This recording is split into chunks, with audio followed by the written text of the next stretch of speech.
আপনারা শুনছেন ভৌতিক আসর।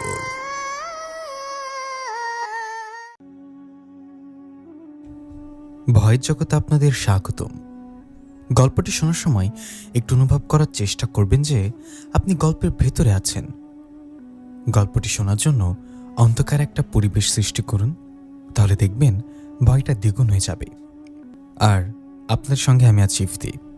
তো চলুন আর বেশি দেরি না করে গল্পটি আমরা শুরু করি। আমার নাম সুমাইয়া। বাবা মার ইচ্ছেই মাদ্রাসায় পড়ালেখা করছি।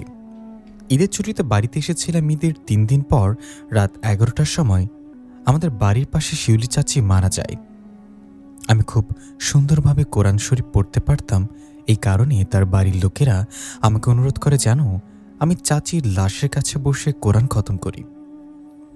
আমি আমার বাবা মা সকলের চাচিদের বাড়িতে চলে আসি। আমি শিউলি চাচির লাশের মাথার কাছে বসে কোরআন খতম করছিলাম। বাড়ি ভর্তি মানুষ ছিল, সকলে কান্নাকাটি করছিল। ফজরের নামাজ পড়ে দাফন দেয়া হবে। আমার সাথে আরও 2জন মেয়ে কোরআন শরীফ পড়ছিল। রাত তখন 3টা বেজে যায়। তখন আমার এক পলকের জন্য মনে হলো শিউলি চাচির লাশটা নড়াচড়া করছে। আমি যখন ভালো করে লক্ষ্য করি আসলে কি লাশটা নড়াচড়া করছে কিনা, তখন আমি দেখি না, সবকিছু ঠিকঠাক আছে। আমি ভাবলাম হয়তো আমার ঘুম চোখে, তাই এমনটা হচ্ছে। আমি আবারও কোরআন শরীফ পড়তে শুরু করি। তখন আমি দেখি শিউলি চাচির লাশটা চোখটা নিজের থেকেই খুলে গেল। কিন্তু এতক্ষণ তো দুটো চোখ বন্ধ করা ছিল। গোসল করানোর পর থেকে চোখ দুটো বন্ধই ছিল। আমি ভয় পেয়ে সাথে সাথে সেখান থেকে উঠে দাঁড়াই আর একটা চিৎকার দেই।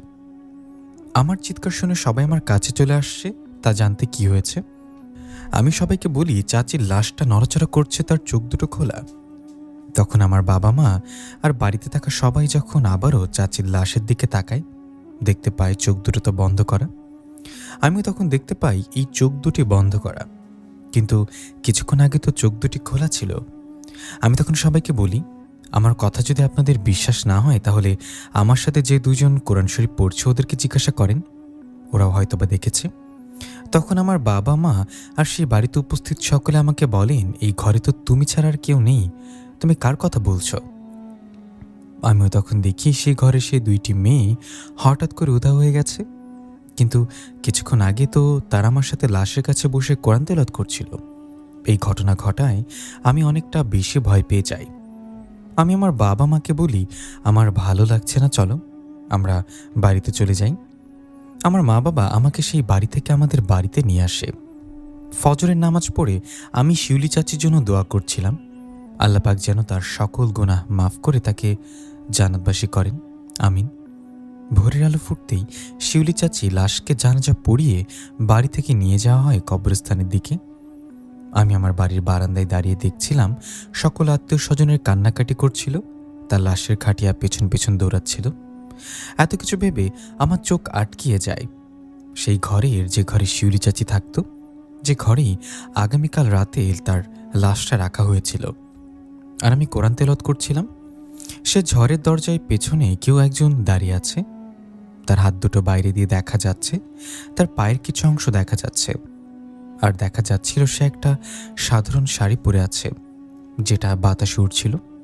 আমি ভাবতে থাকি সবাই তো কান্নাকাটি করে বাড়ি থেকে বের হয়ে গেল, তাহলে সে ঘরে কে দাঁড়িয়ে আছে? তখন সে তার হাত দুটির আমাকে ইশারার মাধ্যমে তার কাছে ডাকছিল। তখনই আমার পেছন থেকে আমার ঘাড়ে হাত রাখল আমার মা। আমি ভয়ে লাফিয়ে উঠি। আমাকে এভাবে ভয় পেতে দেখে আমার মা আমার কাছে জানতে চাই, কিরে কি হয়েছে? আমি তখন আমার মাকে বলি, দেখো মা, শিউলি চাচির ঘরে এখনো কেউ আছে, দরজার পেছনে দাঁড়িয়ে আছে, আমাকে ডাকছে মা। মা যখন সেদিকে তাকায় দেখে সেখানে কেউ নেই। মা আমাকে বলে, তুই শুধু শুধু এইগুলো ভাবছিস, আমরা তো জানি তুই শিউলি চাচিকে কত ভালোবাসতি, তার মরে যাওয়াটা হয়তো তুই মানতে পারছিস না, আর রাতে ঘুম কম হয়েছে এই কারণে উল্টাপাল্টা দেখছিস। আয় মা, ঘরে আয়। আমি মার সাথে ঘরে চলে আসি। দেখতে দেখতে 10 দিন কেটে যায়। আমার মাদ্রাসায় ফেরার সময় হয়ে যায়। আমি আমার বাবা মার কাছ থেকে বিদায় নিয়ে আমার মাদ্রাসায় চলে আসি। মাদ্রাসায় আমি আর আমার বান্ধবী নুসরাত এক ঘরে থাকতাম।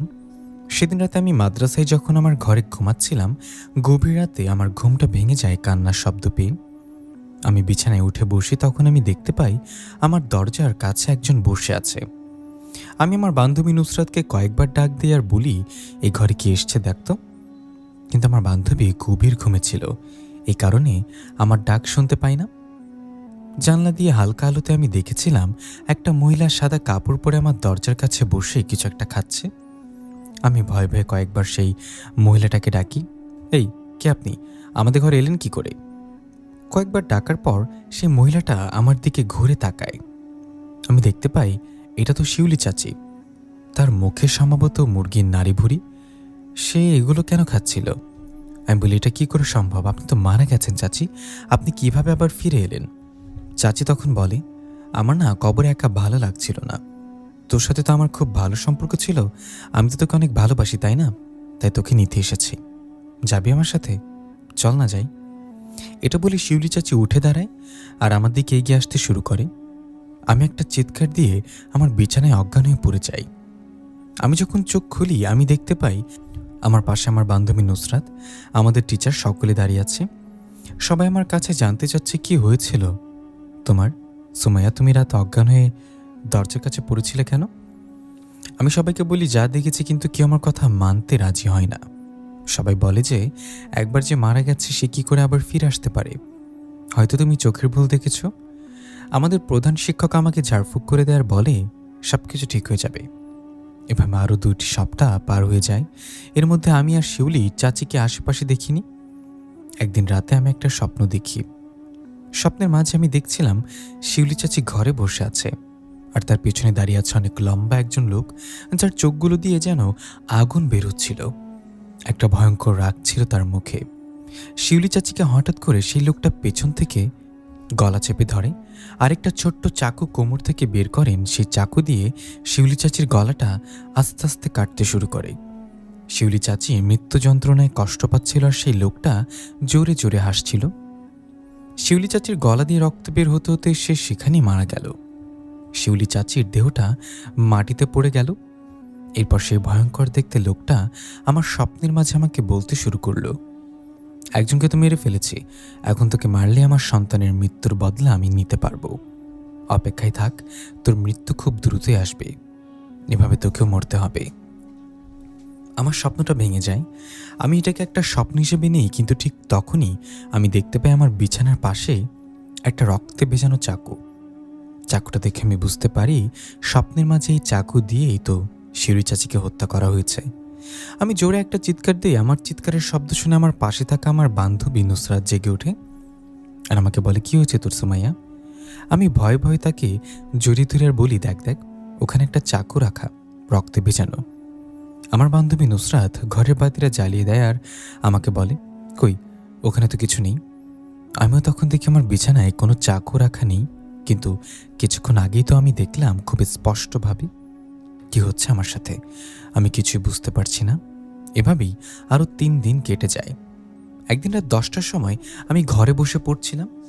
হঠাৎ করে আমার বান্ধবী নুসরাত আমাকে এসে বলল, জানিস আজকে না 100 বছর পর একটা খুব অদ্ভুত চাঁদের দেখা পাওয়া যাবে, রেড মুন। আয় না দেখতে চাই। আমি বলি, তুমি পাগল হয়েছিস? এখন রাত 10টা বেজে গেছে, টিচার ঘরে চলে গেছে। টিচার যদি জেনে যায় তাহলে অনেক রাগারাগি করবে। নুসরাত তখন আমাকে বলে, কেউ জানবে না, চল না যাই। এই চাঁদটা দেখতে নাকি অনেক সুন্দর, গত 100 বছর পর দেখা দিল। না দেখলে যে রাতে ঘুম হবে না, প্লিজ চল। আমি বলি, ঠিক আছে চল, কিন্তু টিচার যদি দেখতে পাই তাহলে আজকে আমাদের খবর আছে। কিছু হবে না, তো। নুসরাত আমাকে নিয়ে ঘরের বাইরে চলে আসে আর লুকিয়ে লুকিয়ে আমরা আমাদের ছাদে চলে আসি। ছাদে আসার পর দেখি চারিপাশ অন্ধকার আর আকাশে কোনো চাঁদ ওঠেনি। আমি নুসরাতকে বলি, কিরে, কোথায় তো রেড মুন, আকাশে তো কোনো চাঁদই ওঠেনি। আমি পেছনে ঘুরে দেখি ছাদে আমি একাই দাঁড়িয়ে আছি, নুসরাত কোথাও নেই। আমি ভয় পেতে শুরু করি। আমি যখন ছাদ থেকে নেমে যাব ঠিক তখনই দেখি ছাদের দরজা বাইরে থেকে লাগানো। আমি বারবার দরজায় টোকা দিতে শুরু করি আর বলি, নুসরাত বাড়ি থেকে দরজাটা খোল, আমি ভয় পাচ্ছি, মজা করা বন্ধ কর। তখন আমার পেছন থেকে ছাদের একটি অন্ধকার অংশ থেকে কেউ একজন ভয়ঙ্কর মোটা কণ্ঠে বলে উঠল, মজা তো তুই আর শিউলি করেছিস আমার বাচ্চা ছেলের সাথে, এই মজার ফলে সে মারা গেছে। আমি আমার ছেলের মৃত্যুর বদলা নিতে চাই, প্রতিশোধ। আমি তখন দেখতে পাই সে অন্ধকার অংশ থেকে একটা শরীর বের হয়ে এলো, যে শরীরের মাথা ছিল না। শরীরটা দেখে আমার বুঝতে বাকি রইল না এটা হচ্ছে শিউলি চাচির মাথাবিহীন শরীর। সে আমার দিকে এগিয়ে আসছে, তার হাতে সেই রক্তে ভেজানো চাকুটা। আমি ভয় পেয়ে পেছনে আস্তে আস্তে একটা ছাদের একটি ভাঙা অংশে এসে দাঁড়াই, যেখানে কোনো দেয়াল ছিল না। আর একটু পেছনে আসলেই আমি এখান থেকে পড়ে যাব। আমি সিদ্ধান্ত নিয়েই আমি ছাদ থেকে লাফ দেব, তাহলে হয়তো আমার মৃত্যুটা সহজ হবে। কারণ এই খারাপ জিনিসটা যদি আমাকে ধরতে পারে তাহলে আমার গলাটা কেটে আমাকে হত্যা করবে। এত ভয়ঙ্কর মৃত্যু আমি চাই না। আমি যখন ছাদ থেকে লাফ দিতে যাব, ঠিক তখনই আমার হাতটা কেউ একজন ধরে ফেলে। আমি তো ভেবেছিলাম সেই খারাপ জিনিসটাই ধরেছে আমার হাত দুটি। এখনই ভয়ঙ্কর মৃত্যুর হাত থেকে আমাকে আর কেউ বাঁচাতে পারবে না।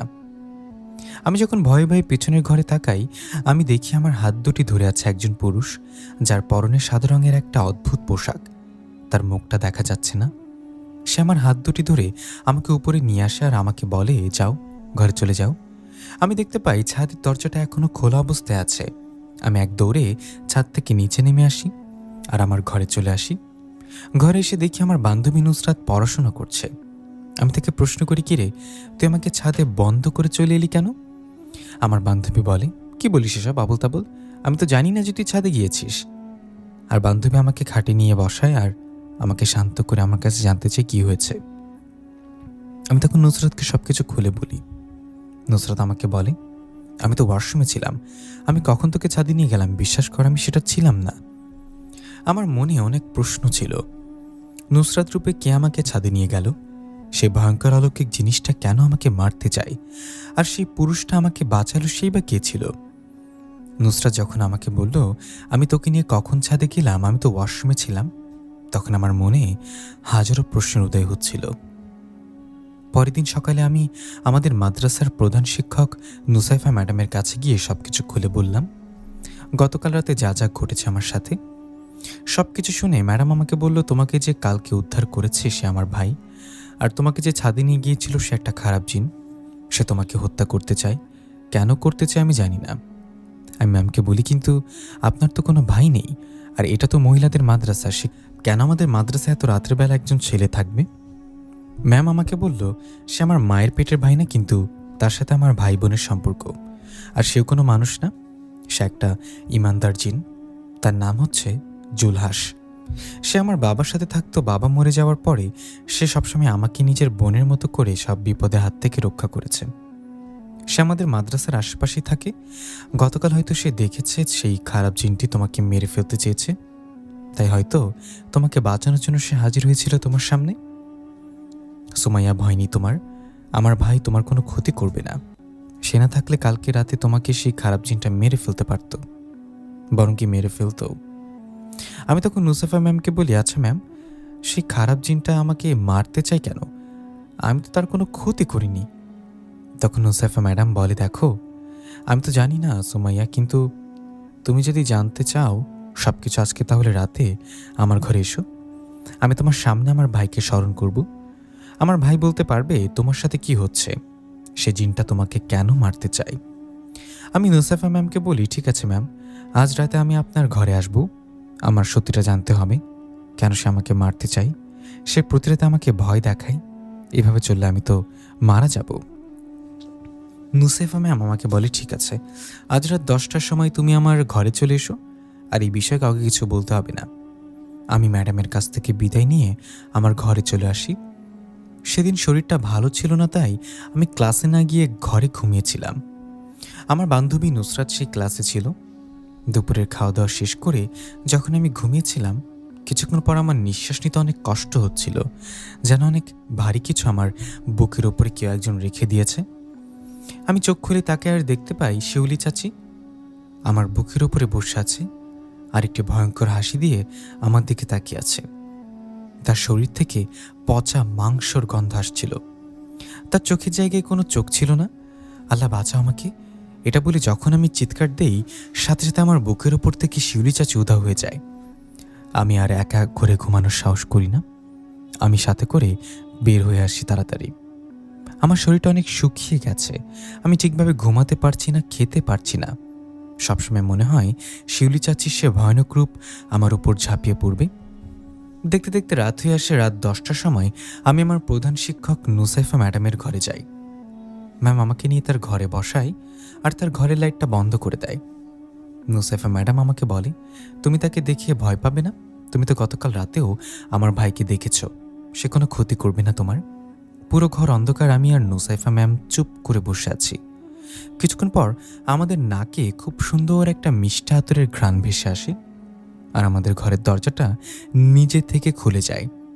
সে ভেতরের ঘরে প্রবেশ করে। গতকাল রাতে আমাকে যে বাঁচিয়েছিল সে অদ্ভুত সাদা রঙের পোশাক পরা জিন জুলহাস, সে আমাদের ঘরে এসে খুব সুন্দরভাবে আমাদের দুজনকে সালাম দেয়। আমরা তার সালামের উত্তর নেই। নুসেফা ম্যাম তখন সে জিনটাকে বলে, ভাই জুলহাস, তোমার কাছে একটা সাহায্য চাই। তখন জুলহাস জিন বলে, আমি জানি তো সুমাইয়ার বিষয়ে কথা বলতে চাও, তাই তো আপু? ম্যাম বলে, হ্যাঁ, এই বিষয়ে কথা বলতে চাই। এখন বলো তো ভাই, আমার সেই জিনটাকে আসলে কি কোনো সুমাইয়াকে কেন মারতে চাই সে জিনটা? তখন সেই জিনটি বলতে শুরু করে, কেন সেই খারাপ জিনটা আমার পেছনে লেগেছে। সে বলে, দেখো, শুধু সুমাইয়া না, তাদের গ্রামের শিউলি চাচিকেও সে জিনটা হত্যা করেছে। কারণ হচ্ছে শিউলি চাচি আর সুমাইয়া তারা দুজনেই দায়ী তার ছেলের মৃত্যুর জন্য। ঘটনাটা আজ থেকে আরো 6 মাস আগের। একটা জিন, তার নাম ছিল হামজান, সে তার স্ত্রী আর তাদের আদরের সন্তান হামিমকে নিয়ে সুমাইয়াদের বাড়ির পাশেই থাকত। তারা ভালো জিন ছিল না, তারা অন্যান্য সাধারণ মানুষের ক্ষতি করতে চাইতো সবসময়। একদিন হামজান ও তার স্ত্রী তাদের বাড়ি ছেড়ে পাশের গ্রামে একটা কাজে গিয়েছিল। তাদের একমাত্র ছেলে হামিম বাসায় ছিল। সেদিন সন্ধ্যার সময় শিউলি চাচি তাদের রান্নাঘরে বসে তেলের পিঠা ভাজছিল। সুমাইয়ার সাথে শিউলি চাচির খুব ভালো সম্পর্ক ছিল। সুমাইয়া শিউলি চাচির বাড়িতে আসে আর সেই রান্নাঘরে বসে তার সাথে গল্প করতে শুরু করে। বাড়ির পাশে বটগাছের ওপরে বসেছিল সেই হামজানের ছেলে হামিম। সে যখন দেখলো গরম গরম তেলের পিঠা ভাজা হচ্ছে, সে লোভ সামলাতে পারল না। সাথে সাথে একটা কালো বিড়ালের রূপ ধরে তেলের পিঠা খাওয়ার জন্য সেই রান্নাঘরের কাছে গিয়ে মিয়াও মিয়াও বলতে শুরু করলো। শিউলি চাচির বিড়ালটাকে দেখে অনেক মায়া হয়। সে 2টি তেলের পিঠা সেই বিড়ালটাকে খেতে দেয়। কিন্তু সে জিনের সন্তানও ছিল তার বাবার মতোই খারাপ, তাই সে 2টি পিঠা খেয়ে আরও খেতে চাইতে শুরু করে। কিন্তু অল্প কিছু পিঠা চাচি বানিয়েছিল, তাই সে বিড়ালটাকে আর কোনো পিঠা দেয় না। সে বিড়াল রূপে জিনের সন্তান তখন সকল পিঠার উপর ঝাঁপিয়ে পড়ে। শিউলি চাচি যখন দেখে সকল পিঠাগুলো সেই বিড়ালটা নষ্ট করে ফেলেছে, এটা দেখে সে অনেক রাগ হয়। পাশে থাকা একটা লোহার পাইপ দিয়ে শিউলি চাচি সেই বিড়ালটাকে অনেক জোরে একটা আঘাত করে। কিন্তু শিউলি চাচি বুঝতে পারেনি এই আঘাতের ফলে সেই বিড়ালটা সেখানেই মারা যাবে। চাচি যখন দেখলো বিড়ালটা মারা গেছে, এটা দেখে তার মন অনেক খারাপ হলো। পাশে থাকা সুমাইয়া তখন চাচিকে বলল, চাচি, এটা কি করলে? বিড়ালটা কত ছোট ছিল, তাকে মারাটা কি উচিত হয়েছে? চাচি তখন বলল, আমি তো বিড়ালটাকে ইচ্ছে করে মারতে চাইনি, দেখতে তো পেলি সে সকল পিঠাগুলো নষ্ট করে ফেলেছে। আমি তো বুঝতেই পারিনি সে মারা যাবে। এখন যা, বিড়ালটাকে ফেলে দিয়ে আইতো। সে জিনের বাবা হামজান যখন বাড়িতে ফিরে এসে দেখে তার ছেলেকে শিউলি মেরে ফেলেছে আর তার সাথে সুমাইয়াও ছিল, তখন সে অনেক রেগে যায় আর তার ছেলের মৃত্যুর প্রতিশোধ নেয়ার জন্য তাদের পেছনে লেগে যায়। সে জিনটা শিউলি চাচিকে তো মেরে ফেলেছে, এখন সুমাইয়ার পেছনে লেগেছে। তখন ম্যাডাম তার ভাইকে বলে, এখন কি করতে পারি? এই মেয়েটিকে সেই খারাপ জিনের হাত থেকে কিভাবে বাঁচাবো ভাই? তখন ম্যাডাম তার ভাই জুলহাস জিনকে বলে, এখন বল ভাই, কিভাবে সুমাইয়াকে এই বিপদের হাত থেকে বাঁচাতে পারবো? কি করলে সে খারাপ জিনটা তার পিছু ছেড়ে দেবে? জুলহাস তখন বলে, আজ রাতে একটা আসন পেতে বসতে হবে, সেই আসনের মাধ্যমে তাকে স্মরণ করতে হবে। যখন হামজান জিন হাজির হবে তখন সুমাইয়া তোমাকে তার কাছে ক্ষমা চাইতে হবে, দেখো সে তোমাকে মাফ করে কিনা। নুসাইফা ম্যাডাম যখন তখন বলল, আর যদি হামজান জিন তাকে মাফ না করে তখন কি হবে ভাই? তখন জুলহাস বলল, তাহলে তার কিছুই করার নেই, তাকে আটকাতে হলে তার সাথে যুদ্ধ করতে হবে। কিন্তু আপু, তুই তো জানিস আমি কখনো কারোর সাথে যুদ্ধ করিনি, আমি কারোর প্রাণ নিতে পারবো না। হ্যাঁ, আমি তার থেকে শক্তিশালী, কিন্তু আমি তার সাথে যুদ্ধ করতে চাচ্ছি না। সেদিন রাতেই আমরা নুসাইফা ম্যাডামের ঘরে একটা আসন পেতে বসি। হামজান জিনকে স্মরণ করে আমাদের কাছে আনতে হবে, তার কাছে মাপ চাইতে হবে আমাকে। আসন পেতে আমরা 3জন বসে পড়লাম, একে উপরে হাত ধরতে হবে। জুলহাস তখন তার সাদা অদ্ভুত পোশাকের ভেতর থেকে তার দুইটা হাত এদিকে বাড়িয়ে দিল। একটি হাত নুসাইফা ম্যাডাম ধরে ফেলল, আরেকটি হাত যখন আমি ধরতে যাব আমি দেখি হাত দুটো অনেক সুন্দর। এত ফর্সা হাত আমি এর আগে কখনো দেখিনি। এত সুন্দর কোনো পুরুষ হতে পারে? আমি মনে মনে ভাবছিলাম, যার হাত এত সুন্দর তার চেহারাটা আল্লাহ জানে কত সুন্দর। নুসাইফা ম্যাম আমার মুখের দিকে তাকিয়ে আমার মনের কথা বুঝতে পারে আর আমাকে বলে, তুমি যেমনটা ভাবছো ঠিক তেমনটাই আমার ভাইয়ের চেহারা মার্শাল অনেক সুন্দর, কিন্তু সে কাউকে তার চেহারা দেখাতে চায় না। সে খুবই লাজুক একটা ছেলে। সোমাইয়া, তুমি যদি একবার আমার ভাইকে দেখো তাহলে তুমি তার প্রেমে পড়ে যাবে। তুমি ভাববেও না সে একটা জিন, তুমি ভাববে যে তাকে ছাড়া তুমি বাঁচতে পারবে না। নুসাইফা ম্যামের কথা শুনে আমি কিছুটা লজ্জা পাই। মাথাটা নিচু করে অন্যদিকে তাকিয়ে জুলহাসের হাত ধরে ফেলি। জুলহাস তখন এক নাগারে কিছু একটা বলছিল, তার কণ্ঠটা এত সুন্দর ছিল যে আমি বলে বোঝাতে পারবো না। বেশ কিছুক্ষণ পর আমাদের ঘরের দরজাটা আবারও নিচ থেকে খুলে যায় আর সে ঘরে প্রবেশ করে। মাথাবিহীন শিউলি চাচির সে দেহটা, আমি খুব ভয় পাচ্ছিলাম। তখনই জুলহাস জিন সেই দেহটার দিকে তাকায় আর বলে, দেখো, তোমাকে আমি অনুরোধ করছি তুমি তোমার আসল রূপে ফিরে আসো, তোমার সাথে আমরা কথা বলতে চাই। তখন সে তার আসল রূপে ফিরে এসে এখন আমাদের সামনে দাঁড়িয়ে আছে। হামজান জিন, আমি যে স্বপ্নে দেখেছিলাম যে লোকটা শিউলি চাচির গলাটা কেটে দিয়েছিল, সে লোকটা দাঁড়িয়ে আছে, কালো একটা পোশাক পরা, মুখটা দেখতে ভয়ঙ্কর, চোখ দুটি আগুনের মতো ঝকঝক করছে। আমি অনেক ভয় পেয়ে যাই, কিন্তু নুসাইফা ম্যাম আমাকে বলে, তুমি তার কাছে মাফ চাও। আমি তখন দুই হাত জোর করে সেই জিনটার কাছে মাপ চাই। তার বলি, দেখুন, আমি তো আপনার সন্তানকে হত্যা করিনি, হত্যা করেছি শিউলি চাচি, সেটাও না জেনে। আমাকে মাফ করে দেন, আমার জীবন ভিক্ষা দেন, আমি তো কিছু করিনি। তখন হামজান নামক সেই জিনটা জোরে জোরে হাসতে শুরু করে, তারপর বলে, মাফ? কোনো মাফ নেই। তুই জানিস আমাদের বংশের প্রত্যেকটা পুরুষের একটি করে সন্তান হয়ে থাকে। আমি আর চাইলেও কখনো বাবা হতে পারবো না। তুই আমার বংশটাকে এখানেই শেষ করে দিলি, কি করে তোকে মাফ করব বল? তুই কোনো মাফ পাবি না রে, তুই শুধু তোর মৃত্যুর অপেক্ষায় থাক। যেভাবে তোকে স্বপ্নে দেখেছিলাম সেভাবেই তোকে হত্যা করব, এখন শুধু সময়ের অপেক্ষা। জুলহাস তখন সে জিনটাকে বলে, দেখো, আমরা তোমার কাছে নত হচ্ছি, এই বলে তুমি ভেবে নিও না যে আমরা দুর্বল। তোমার কাছে সুমাইয়া মাফ চাচ্ছে, সে তো জানতো না তোমার ছেলে বিড়াল রূপে সেখানে হাজির হবে, আর সে তো তাকে হত্যাও করেনি। হামজা জিন তখন বলে, আমি আমার প্রতিশোধ না নিয়ে থামবো না।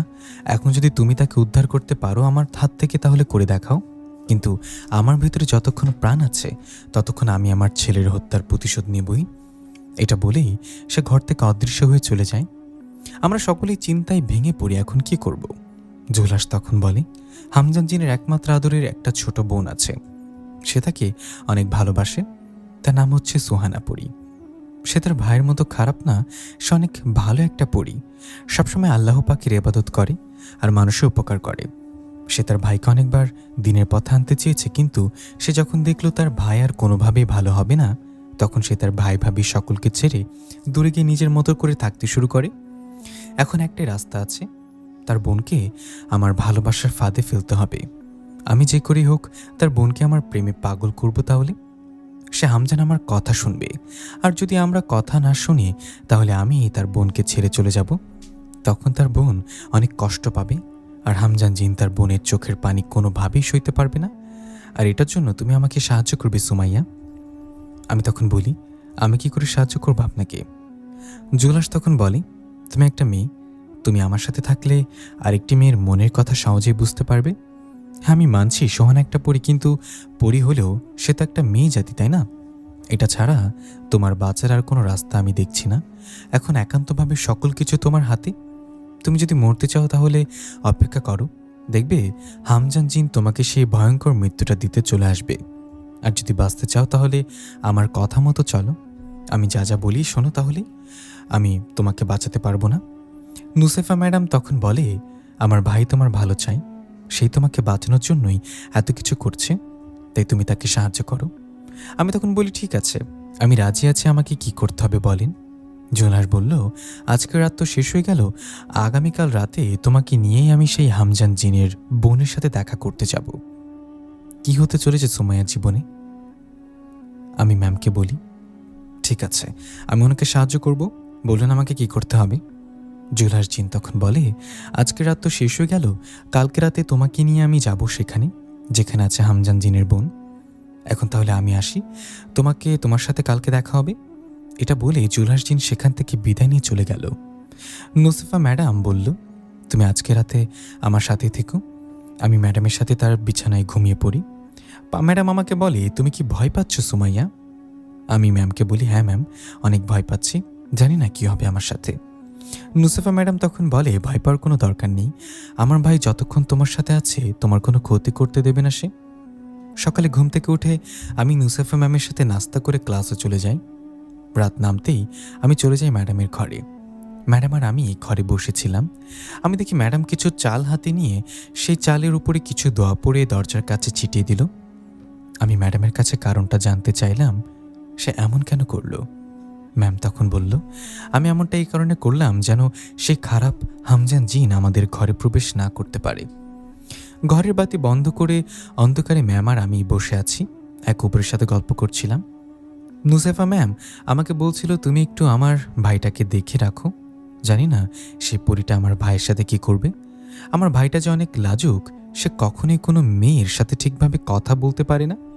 তুমি তার সাথে আছো, এই জন্যই আমার কিছুটা সাহস হচ্ছে। তুমি আমার ভাইটাকে দেখিয়ে রেখো, তার মনের কথাগুলো তুমি সে সোহানা পরীটাকে বলে দিও।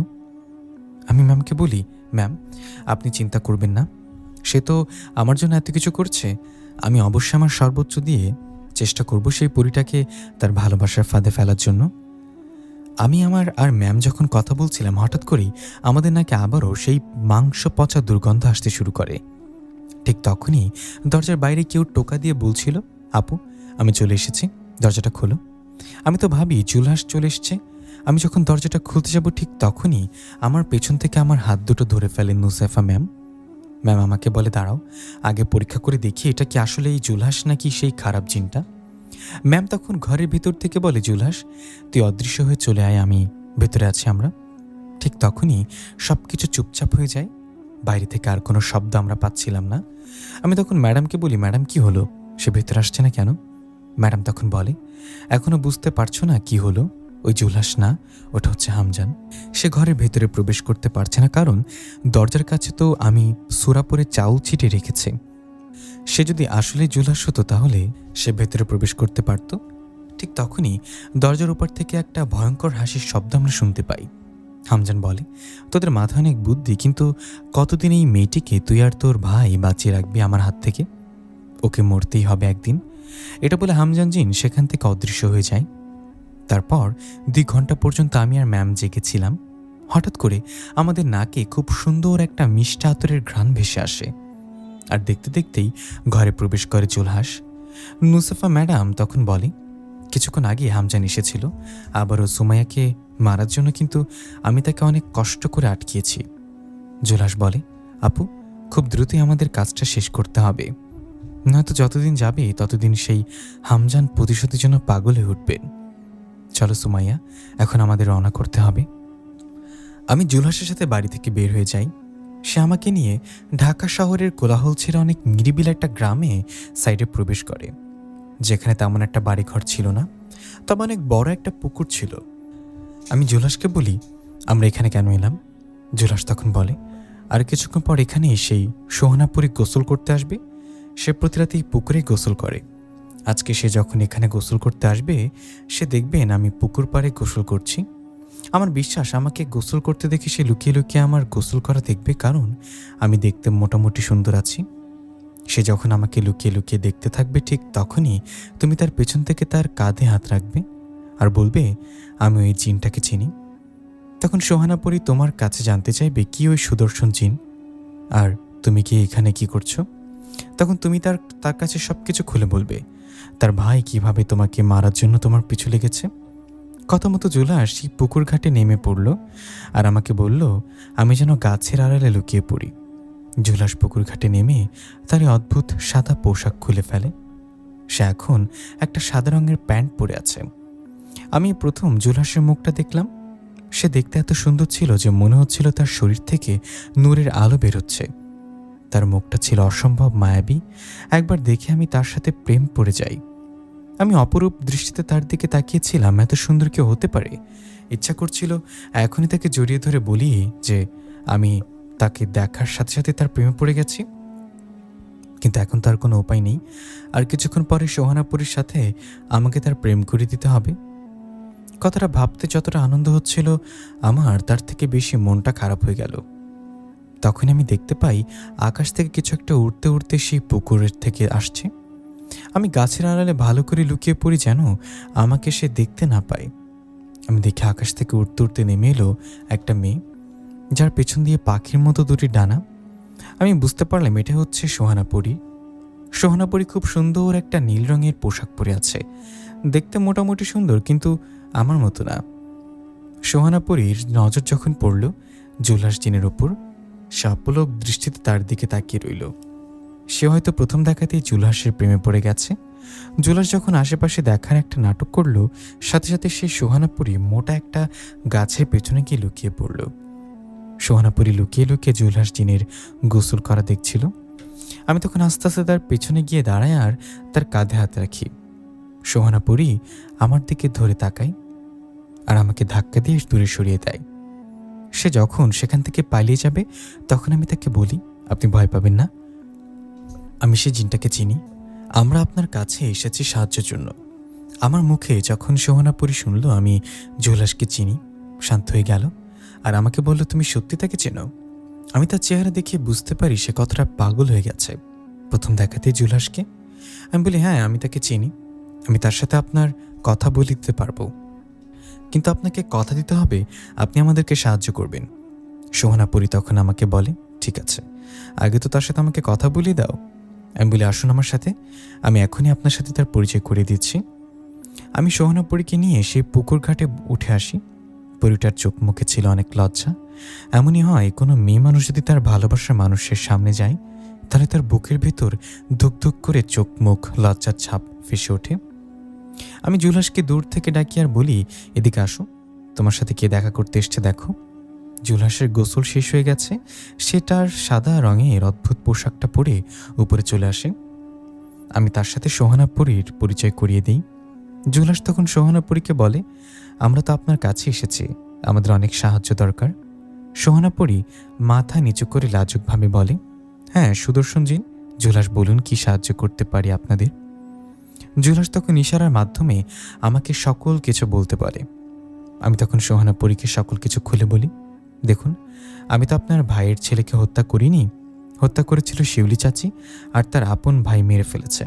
এখন আমাকে মারতে চাচ্ছে, আপনি দয়া করে আমাকে সাহায্য করুন। সোহানাপুরী সব কিছু শুনে আমাকে বলে, ঠিক আছে, আমি তোমাকে সাহায্য করব। আমার ভাইকে এর আগে আমি আরও অনেকবার ভালো হতে বলেছি, কিন্তু সে আমার কোনো কথা শোনে না। এখন নিষ্পাপ একটা মেয়েকে হত্যা করতে চাচ্ছে, না এমনটা আমি হতে দিব না। আগামীকাল এখানে আমার সাথে দেখা করো, আমি তোমাদেরকে নিয়ে আমার ভাইয়ের সাথে দেখা করতে যাব আর তাকে বুঝিয়ে বলবো যেন সে তোমার কোনো ক্ষতি না করে। এখন তাহলে আমি আসি। জুলহাস তখন সোহানাপুরীকে বলে, কেন গোসল করবেন না? আমি তো গোসল করতে ডিস্টার্ব করলে আমাকে মাফ করবেন। সোহানাপুরী জুলহাসকে বলে, না আজকে আর গোসল করবো না, আমি বাড়িতে গিয়ে গোসল করে নেব। আর হ্যাঁ, আপনি কিন্তু দেখতে মাশাআল্লাহ অনেক সুন্দর, আপনার মতো এত সুদর্শন একটা জিন আমার সাথে কথা বলছে, এটা তো আমার সৌভাগ্য। জুলহাস বলে, আরে না, আমি অতটা সুদর্শন না, প্রশংসা করার জন্য ধন্যবাদ। আপনার সাথে কথা বলে আমার অনেক ভালো লাগলো, তাহলে এখন আমরা আসি, আগামীকাল এখানেই আপনার সাথে দেখা হবে। আর আমার বিশ্বাস আপনি আপনার ভাইকে বোঝাতে সক্ষম হবেন। তাদের এসব ভালোবাসার কথা শুনে আমার শরীরটা জ্বলে যাচ্ছিল, কেন জানি না অনেক হিংসা হচ্ছিল, মনে হচ্ছিল জুলহাস জিন শুধুই আমার আর কারণ না। সে সোহানাপুরী আমাদের থেকে বিদায় নিয়ে আবার আকাশপথে উঠতে উঠতে তার বাড়িতে চলে গেল। সোহানাপুরী চলে যাওয়ার পর জুলহাস আমাকে বলে, তোমার কি মনে হলো সুমাইয়া সে কি আমার প্রেমে পড়েছে? আমার অনেক রাগ হচ্ছিল, কেন এমনটা হচ্ছিল আমি জানি না। আমি রেগে গিয়ে জুলহাসকে বলি, এই কথা তাকে গিয়ে জিজ্ঞাসা করে, আমি জানি না, আমি মাদ্রাসায় যাব, চলুন। জুলহাস আমার কথা শুনে আর কোনো কথা বলে না, একেবারে চুপ হলে আমাকে মাদ্রাসায় নিয়ে আসে। মনে হয় আমার রাগ দেখে ভয় পেয়েছে। আমার ঝাড়ি খেয়ে জুলহাস আমাকে নিয়ে মাদ্রাসায় ফিরে আসে। যাও তাহলে সুমাইয়া, কিন্তু আজকে তুমি তোমার ঘরে ঘুমিয়ে না দেখা যাবে, শেষ রাতে যদি আবারও সে জিনটা তোমার উপর চাপিয়ে পড়ে। তাই বলছি, আমার আপুর সাথে আজকের রাতটা ঘুমাও তুমি। যে করেই হোক আজকের রাতটা আমাদের নিরাপদভাবে পার করতে হবে। আমি তার উপর অনেক রাগ করেছিলাম, তাই আমি তার কোনো কথার উত্তর দিলাম না। সোজা মাদ্রাসার ভেতরে চলে আসি। নিজে নিজেই কথা বলছিলাম, কিভাবে নিজেকে অনেক সুন্দর, হ্যাঁ মানছি সে দেখতে সুন্দর, তাই বলে আমাকে অবহেলা করে আমার মতো করে কেউ তাকে ভালোবাসবে? কথা বলতে বলতে নুসাইফা ম্যামের ঘরে চলে আসি। ম্যাম আমাকে দেখে বলেন, কি সুমাইয়া, তোমার যে কাজের জন্য গিয়েছিলে সে কাজটা কি হলো? আমি ম্যামকে বলি, আমাকে কেন জিজ্ঞাসা করছেন? আপনার আদরের ছোট ভাইকে জিজ্ঞাসা করেন না, আমি জানি না কিছু। আমাকে এভাবে রেগে থাকতে দেখে এবং কথা বলতে দেখে ম্যাম আমার মনের কথা বুঝতে পারে। ম্যাম আমাকে বলে, হ্যাঁ বুঝতে পেরেছি, তুমি আমার ভাইয়ের মুখটা দেখেছ। আমি তো আগেই বলেছিলাম আমার ভাই দেখতে অনেক কিউট, তুমি দেখলে তার প্রেমে পড়ে যাবে। এখন তোমার মনের কথা তুমি তাকে বলতে পারছো না, এই কারণে আমার উপর রাগ দেখাচ্ছ। ভুলে যেও না আমি তোমার ম্যাম হই, তাছাড়া তোমার থেকে বড়। আমি তখন ম্যামকে বলি, মাফ করবেন ম্যাম, আসলে রাগের মাথায় কি থেকে কি বলে ফেলেছি, কিছু মনে করবেন না। নুসেফা ম্যাম আমাকে বলে, ঠিক আছে, এত রাগ করতে হবে না, আমি তোমার হয়ে আমার ছোট ভাইয়ের সাথে এই বিষয়ে কথা বলবো।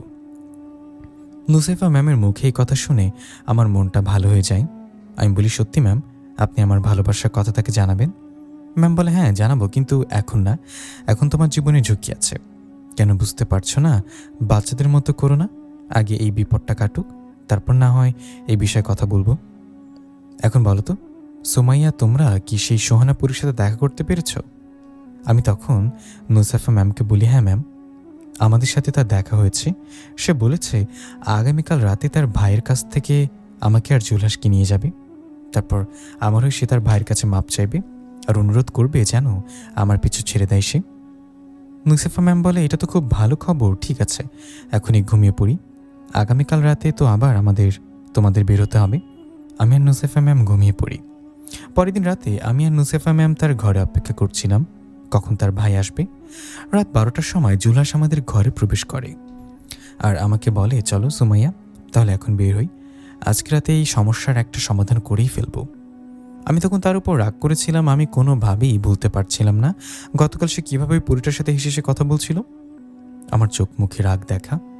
জুলহাস তখন বলে, কি হয়েছে সুমাইয়া, গতকাল রাত থেকে দেখছি হঠাৎ করেই তুমি রেগে যাচ্ছ, কি হয়েছে বলো তো? তখন নুসেফা ম্যাম জুলহাসের হাত ধরে অন্য একটি ঘরে নিয়ে যায়। হয়তোবা সে সব কিছু বলেছে আমার মনের কথা জুলহাসকে। জুলহাস সেই ঘর থেকে বের হয়ে এসে আমার কাছে এসে বলে, দেখো বাচ্চাদের মতো কেন এসব পাগলামি করছো, আগে এই বিপদটা কাটুক, তারপর না হয় আমার এই বিষয়ে কথা বলবো, এখন প্লিজ আসো না। আমি ভেবে দেখলাম এবারের মতো মাফ করে দিই, বেচারা এইভাবে যেহেতু অনুরোধ করছে তার সাথে যাওয়া যাক। আমি আর জুলহাস বাড়ি থেকে বের হয়ে সেই পুকুর পাড়ে আসি যেখানে সোহানাপুরে আমাদের আজ রাতে অপেক্ষা করতে বলেছে। আমরা এখানে এসে অনেকক্ষণ অপেক্ষা করি। জুলহাস আমাকে বলে, সে এখনও কেন আসছে না, সে তো বলেছিল মাঝরাতের ভেতরে চলে আসবে। আমি জুলহাসকে বলি, আহা, তার জন্য অনেক চিন্তা হচ্ছে তোমার? জুলহাস বলে, আরে না, চিন্তা হচ্ছে না, এমনিতে তাকে তো এখন আমাদের প্রয়োজন, তাই না? এই বিপদের হাত থেকে বাঁচাতে হলে তাকে তো দরকার। আমি কিছু বলতে যাব ঠিক তখনই আমি দেখি আকাশ থেকে উঠতে উঠতে নেমে এলো সোহানাপুরি আমাদের কাছে। সোহানাপুরীর হাতে একটা টিফিন বাটি। আমি সোহানাপুরীকে প্রশ্ন করি, এই বাটির ভেতরে কি আছে? সোহানাপুরি আমাকে বলে, এটা তোমার জন্য না, এটা হচ্ছে জুলহাসের জন্য, আমি তার জন্য নিজের হাতে ভালোবেসে মিষ্টি বানিয়ে নিয়ে এসেছি। তার মুখে সব কথা শুনে আমার যে কি পরিমাণ রাগ হচ্ছিল, মনে হচ্ছিল তার গলাটা টিপে এখানেই মেরে ফেলি। জুলহাস বলে, সত্যি তুমি আমার জন্য মিষ্টি বানিয়ে এনেছো? তুমি জানো আমি মিষ্টি খেতে কত পছন্দ করি, কই দেখি, দাও তো দাও তো। ওরে জুলহাস, তুমি কত মিষ্টি খেতে পারো আমি দেখবো বিয়ের পর। সোহানাপুরি সেই মিষ্টির বাটিটা জুলহাসের দিকে এগিয়ে দিল। জুলহাসও সেই মিষ্টিগুলো খুব মজা করে খাচ্ছিল, কিন্তু সে তো জানতো না এই মিষ্টি খাওয়ার ফলে কি হতে চলেছে সামনে। মিষ্টি খাওয়ার পর জুলহাস সেই পুকুরের পানিতে পা ধুয়ে সোহানাপুরীকে বলল, তাহলে চলো এখন যাওয়া যাক। সোহানাপুরি, আমি আর জুলহাস হাঁটা দিলাম তার ভাইয়ের সাথে দেখা করার জন্য। সোহানাপুরি আমাদেরকে নিয়ে হাজির হলো একটা ভাঙা বাড়িতে। বাড়িটা দেখে বোঝা গেল এই বাড়িটা 150 বছর আগের হবে। বাড়িটার আশেপাশে অনেক জংলা গাছ দিয়ে ভরে গেছে, হয়তো এখানে এখন আর কোনো মানুষ আসা যাওয়া করে না। আমরা সেই বাড়ির ভেতরে প্রবেশ করি, দেখতে পাই সে বাড়ির ভেতরে হামজান নামক জিনটা বসে আছে একটা চেয়ারের উপরে। তার হাতে একটা ধারালো তরোয়ারি। তখন জুলহাস সোহানাপুরীকে বলে, তোমার ভাই বোন মিলে আমাদের সাথে ছলনা করলে। সোহানাপুরী তখন জুলহাসকে বলে, তুমি কি করে ভাবতে পারো যে মেয়ের জন্য আমার ভাইয়ের ছেলে মারা গেছে, তাকে বাঁচাতে আমি সাহায্য করব? জুলহাস তখন বলে, ঠিক আছে, তোমরা যেহেতু যুদ্ধ করতে চাও তাহলে তাই হোক। তবে আমি দেখি জুলহাস তখন তার শক্তি ব্যবহার করে তার হাতেও এক বিশাল তলোয়ারি নিয়ে আসে আর এগিয়ে যায় সেই হামজান জিনের দিকে। ঠিক তখনই জুলহাসের মাথা ঘুরতে শুরু করে, সে মাটিতে পড়ে যায়। এটা দেখে সোহানাপুরী হাসতে হাসতে বলে, তুমি যে কিছুক্ষণ আগে মিষ্টি খেলে সেটা আমি বিষ মিশিয়ে দিয়েছিলাম। তবে ভয় নেই, তুমি মরবে না। তোমায় আমি মারতে চাই না, কারণ তুমি আমি ভালোবেসে ফেলেছি। আমি তোমায় বিয়ে করব। আজ মরবে শুধু সুমাইয়া। হামজান ভাই ওকে মেরে ফেলো, সময় নষ্ট করো না। আমি দেখি সে ভয়ঙ্কর জিন হামজান এইবার চেয়ার থেকে উঠে দাঁড়ালো আর আমার দিকে এগিয়ে আসতে শুরু করলো। তখন জুলহাস আমাকে বলল, এখান থেকে পালিয়ে যাও সুমাইয়া, যাও। আমি সে বাড়ির থেকে বের হয়ে আসি আর দৌড়াতে শুরু করি। আমার পেছন পেছন হামজান জিন সেও দৌড়াতে শুরু করে। একটা সময় সে আমাকে ধরে ফেলে আর আমায় এক ধাক্কা দিয়ে মাটিতে ফেলে দেয়। সে বলে, আজ আমার প্রতিশোধ শেষ হবে। এটা বলে সে তলোয়ারি দিয়ে আমাকে জবাই করতে আসে। আমি ভয়ে আমার চোখ বন্ধ করে ফেলি।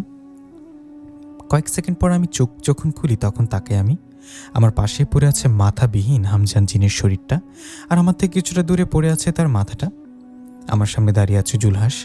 আমি জুলহাসকে জড়িয়ে ধরে কান্না করে ফেলি। জুলহাস তখন আমায় বলে, আরে পাগলি, সব ঠিক আছে, তোমার কিচ্ছু হবে না, আমি তো আছি তোমায় ভালোবাসার জিন।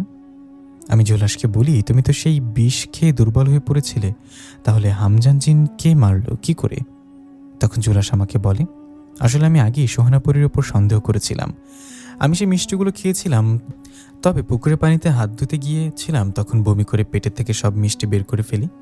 আমি তখন জুলহাসকে বলি, তাহলে সোহানাপুরী তাকেও কি করে মেরে ফেলছে নাকি? জুলহাস বলে, না, তাকে আমি মারিনি, কিন্তু সাবধান করে দিয়েছি আবার যদি কখনো সে তোমার কাছে আসে বা প্রতিশোধ নিতে চায় তাহলে তাকেও মেরে ফেলবো। এখন তোমার উপর থেকে সকল বিপদ চলে গেছে, তাছাড়া আমি তো তোমার কাছে আছি। আমার ভালোবাসার মানুষকে মারবে আর আমি কি তাকিয়ে তাকিয়ে দেখবো নাকি? আমি তখন জুলহাসকে বলি, তার মানে তুমি আমাকে ভালোবাসো? জুলহাস বলে, হ্যাঁ, তোমার এই কথায় কথায় মিষ্টি রাগ, তোমার এই পাগলামিগুলো আমাকে ভালোবাসতে বাধ্য করেছে। জুলহাস আমাকে নিয়ে আবারও মাদ্রাসায় ফিরে আসে। আমি আর জুলহাস সব কিছু নুসেফা ম্যামকে খুলে বলি যা যা ঘটেছিল। ম্যাম বলে, তোমার উপর থেকে বিপদ কেটে গেল, কিন্তু এখন তো তোমরা একে অপরকে ভালোবেসে ফেলেছ। তোমাদের ভালোবাসার রাস্তাটা শুরু হয়ে গেল, কিন্তু এই পথ কোথায় গিয়ে শেষ হবে? সুমাইয়া, তোমার বাবা মা কখনোই কি আমার এই মিষ্টি ভাইটাকে মেনে নেবে? আমি তখন নুসেফা ম্যামকে বলি, বাবা মা মানুক বা না মানুক, আমি কিন্তু আপনার ভাইকে এত সহজে ছাড়ছি না। আমি বিয়ে করলে আপনার ভাইকে করব। সেদিনের পর থেকে আমাদের ভালোবাসার রাস্তা শুরু হয়ে যায়। দোয়া করবেন যেন আমরা একে অপরের সাথে সারা জীবন এভাবেই থাকতে পারি। প্রিয় লিসেনার, গল্পটি কেমন লাগলো অবশ্যই কমেন্ট করে জানাবেন। আর এরকম ধরনের গল্প পেতে হলে আমাদের চ্যানেলটি সাবস্ক্রাইব করে আমাদের পাশে থাকবেন। ধন্যবাদ। দেখা হবে পরবর্তী কোনো গল্পে।